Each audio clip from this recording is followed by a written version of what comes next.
Faut-il proposer un prix one shot ou alors faut-il essayer de vendre un abonnement? Et quel est l'avantage de chacune de ces deux options? Voilà tout ce à quoi on va répondre ensemble dans cette vidéo. Et avant de commencer, si tu aimes mes vidéos, abonne-toi et n'oublie pas de cliquer sur la cloche pour ne pas rater les prochains épisodes. Je publie chaque semaine des formations 100% gratuites pour les entrepreneurs et ce sera le meilleur moyen pour toi de m'encourager à poursuivre ma démarche. Salut YouTube! Alors dans la vidéo d'aujourd'hui, on commence à rentrer dans le cœur du sujet concernant le choix de ton pricing puisqu'on va réfléchir un petit peu à sa structure. Comment est-ce que tu vas formuler ton pricing? Comment est-ce que tu vas l'adresser à tes clients? Et donc la première question que l'on va se poser, c'est faut-il faire payer immédiatement nos produits ou faut-il proposer un abonnement récurrent dans le temps qui va être justifié de plusieurs manières?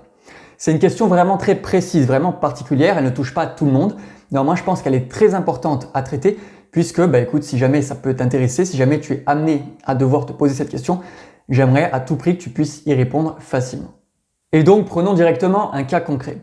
Imagine que demain, tu vas y acheter un tapis de sol. Tu veux faire de la musculation, tu veux faire du fitness, peu importe. Tu vas t'acheter un tapis pour chez toi. Ce tapis de sol, ce serait bizarre de l'acheter avec un abonnement mensuel. Ça ferait pas sens, on se demanderait pourquoi. Mieux vaut mettre directement, je sais pas, 20, 30, 50 euros et avoir ton tapis de sol pour chez toi immédiatement. Donc dans ce cas précis, tu te rends compte que l'abonnement il fait pas vraiment sens. Maintenant, prenons un autre cas concret. Imagine que tu veuilles t'entraîner dans une salle de sport cette fois-ci.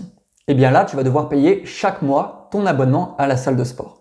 Tu vas y retourner plusieurs fois, tu vas utiliser les machines aussi plusieurs fois par mois et donc ça semble plus cohérent pour toi de payer de façon mensuelle. Donc, c'est un autre exemple qui vient contrebalancer le premier et qui peut vraiment nous présenter de façon globale qu'est-ce que j'entends par paiement en one shot, qu'est-ce que j'entends par paiement récurrent avec un abonnement.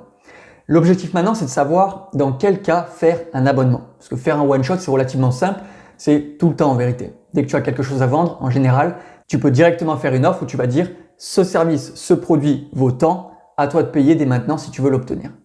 Néanmoins, ce qui nous intéresse à nous, c'est de savoir pourquoi faire un abonnement mensuel? Qu'est-ce que ça peut apporter? Et surtout, dans quelles conditions est-ce que ça semble pertinent d'en faire un?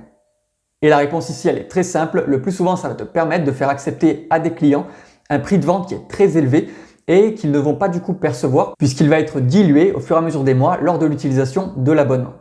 Typiquement, tu payes ta salle de sport 30 euros par mois, donc c'est 1 euro par jour seulement, le prix d'un café. Et pour ce prix-là seulement, tu vas te mettre en bonne santé physique, tu vas être mieux dans ta peau, tu vas aussi créer des connexions sociales avec des gens que tu ne connais pas forcément. Bref, il y a plein d'avantages à payer un tarif aussi peu cher. Néanmoins, ramené sur l'année, un abonnement de 30 euros par mois, ça fait déjà 360 euros.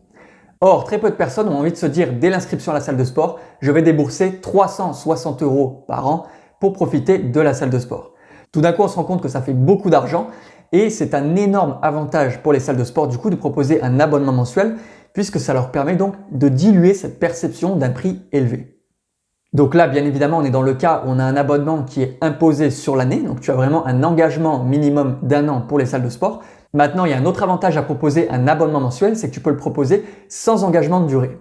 Tu peux dire à tes clients que tant qu'ils payent chaque mois, ils ont accès aux services et dès lors qu'ils arrêtent de payer les services, eh bien écoute, ils arrêtent d'y avoir accès tout simplement. Ça, c'est un excellent avantage marketing. Ça permet vraiment de faire la différence avec des potentiels concurrents. Ça montre vraiment une liberté d'action pour tes clients et ça va te permettre d'avoir un excellent indicateur quant à la qualité de ce que tu proposes à tes clients.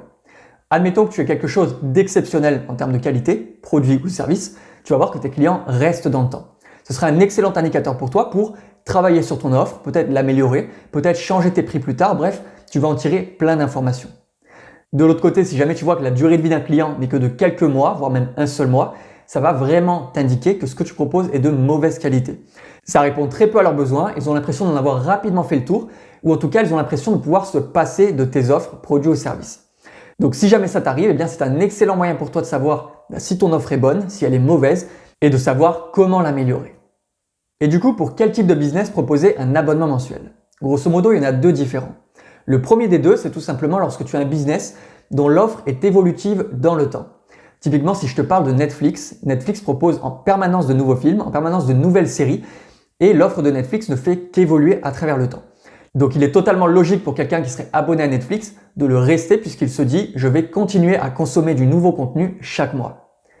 La deuxième raison pour laquelle tu vas proposer un abonnement, cette fois-ci, c'est pas forcément que le contenu évolue, c'est tout simplement que le contenu est récurrent. Typiquement, tes clients ont un besoin mensuel, un besoin qui se répète dans le temps et tu vas simplement répondre à ce besoin de façon répétée toi aussi. Donc plutôt que de leur faire payer chaque mois le produit en question, le service en question, tu vas simplement leur dire écoutez, abonnez-vous à notre liste client, vous allez payer de façon automatique et nous on vous envoie à chaque fois directement ce dont vous avez besoin. Et ici je vais donner un exemple très concret pour que ce soit vraiment clair pour toi. Typiquement, des personnes qui s'intéressent à la nourriture bio ne peuvent pas forcément avoir un jardin chez elles, ne peuvent pas non plus toujours aller faire des courses et ont vraiment envie de quelque chose de confortable qui leur arrive tout près à la maison. Eh bien, il y a énormément de fermes bio qui ont proposé directement des paniers bio tout faits où les personnes payent chaque mois un montant donné, je sais pas, 50, 100 euros, et reçoivent tous les 15 jours ou tous les mois un panier de fruits bio, un panier de légumes bio en fonction de ce que la saison propose, qui va être indexé à chaque fois sur une quantité donnée, donc vraiment on se base sur le grammage des produits dans le panier, et tu te rends compte que c'est un excellent moyen de conserver tes potentiels clients captifs de tes offres et donc d'augmenter ta rétention en procédant ainsi. C'est la meilleure façon pour une ferme bio qui aurait peut-être du mal à faire du marketing et à se faire connaître, à tout simplement avec une offre simple, conserver des clients déjà acquis grâce à ce phénomène de rétention dans le temps. Donc ça, ce sont vraiment les deux façons de procéder. Soit tu offres quelque chose de nouveau, soit tu offres quelque chose de récurrent. Ça justifiera totalement le fait de proposer un abonnement. Un autre exemple qui permet d'illustrer ça, c'est tout simplement le marché du rasage pour hommes. Tu connais la marque Wilkinson, qui est vraiment le leader sur ce marché. Wilkinson propose une première offre de rasoir qui coûte vraiment peu cher. Je crois que pour 10 euros, tu as ton premier rasoir avec quelques lames. Tu peux tester, du coup, tu peux l'essayer, tu vois ce que c'est. Tu vois que c'est très bien, c'est une très bonne qualité. Et quand tu veux racheter des recharges Wilkinson, tu te rends compte que 5-6 recharges de plus coûtent une bonne trentaine d'euros. C'est une stratégie de prix de la part de Wilkinson, c'est une façon de procéder différente des concurrents qui peut être permise ici parce que leur qualité est vraiment élevée. Néanmoins, tu te rends compte qu'il n'y a pas d'engagement vis-à-vis de la marque Wilkinson. Ici, quelqu'un qui serait déçu par le prix et qui n'aurait pas forcément ce montant à mettre va directement changer d'offre et va aller chez un concurrent. Donc, c'est une des limites de proposer du one-shot, c'est que tu perds cette petite chance de créer une rétention client. Et bien en face de Wilkinson, je crois qu'il y a une marque qui a fait carton il y a quelques années, j'ai oublié son nom, je crois que c'est quelque chose comme Dollar Shave Club. Et Dollar Shave Club a tout simplement innové sur ce marché en proposant une offre de rasoir avec un abonnement mensuel. Les hommes qui veulent se raser n'arrêteront jamais de le faire, la barbe continuera toujours de pousser et donc il est totalement cohérent d'offrir quelque chose de mensuel avec des rasoirs jetables ou alors des lames de rasoir jetables qui vont être consommées tous les mois. Et bien cet exemple concret a vraiment défini un élément de différenciation pour Dollar Shave Club qui en a fait un élément stratégique de son marketing. Et ici, tu te rends compte qu'on n'est même pas sur quel est le produit qu'on va vendre, c'est toujours les mêmes lames dans tous les cas. On n'est pas non plus sur le marketing en soi, on s'adresse aux mêmes personnes de la même manière. C'est tout simplement une stratégie de pricing donnée. Donc cette stratégie d'abonnement, elle est très importante, elle est vraiment à considérer si jamais tu réfléchis à ton offre à toi et il faut essayer de voir si jamais tu peux la proposer ou pas. Et pour savoir ça, il y a plusieurs critères. Tout d'abord, est-ce que tu proposes des produits consommables ? À l'image des paniers bio, tu vas proposer chaque mois quelque chose de nouveau, consommé par tes utilisateurs, donc c'est une première bonne raison de faire un abonnement.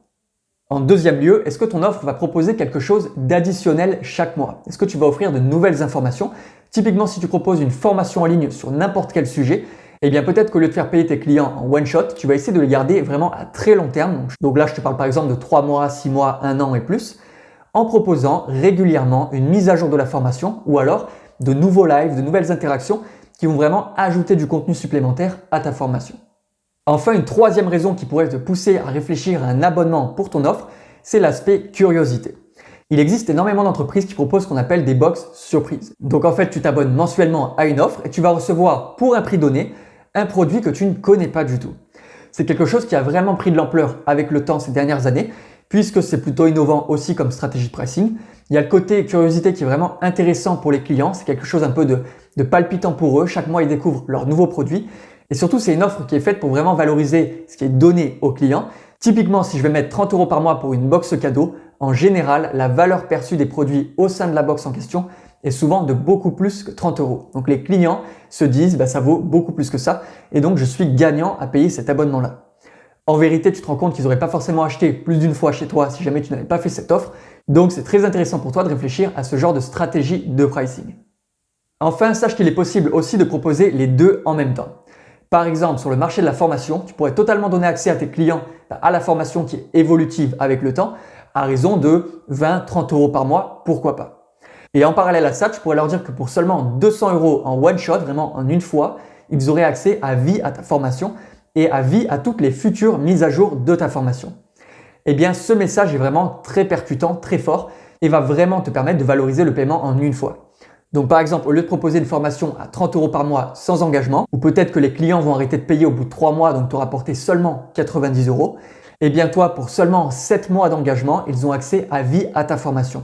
Et donc en fait, tu es gagnant dans l'histoire puisque dans tous les cas, tu aurais perdu ces clients qui auraient arrêté de te suivre au-delà de 3 mois.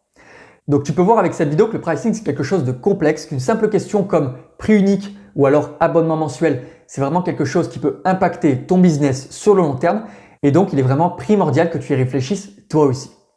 J'espère que cette vidéo t'a plu, que tu y vois vraiment plus clair sur ce sujet vraiment spécifique et surtout qu'elle t'aidera à y voir plus clair pour ta stratégie à toi à long terme. Dans la prochaine vidéo, on continuera à aborder ensemble la structure du pricing en se posant une question très simple. Faut-il mettre en avant une période d'essai pour ton offre? Du coup, je te remercie pour ton attention et tous les deux, on se voit ensemble dans la prochaine vidéo.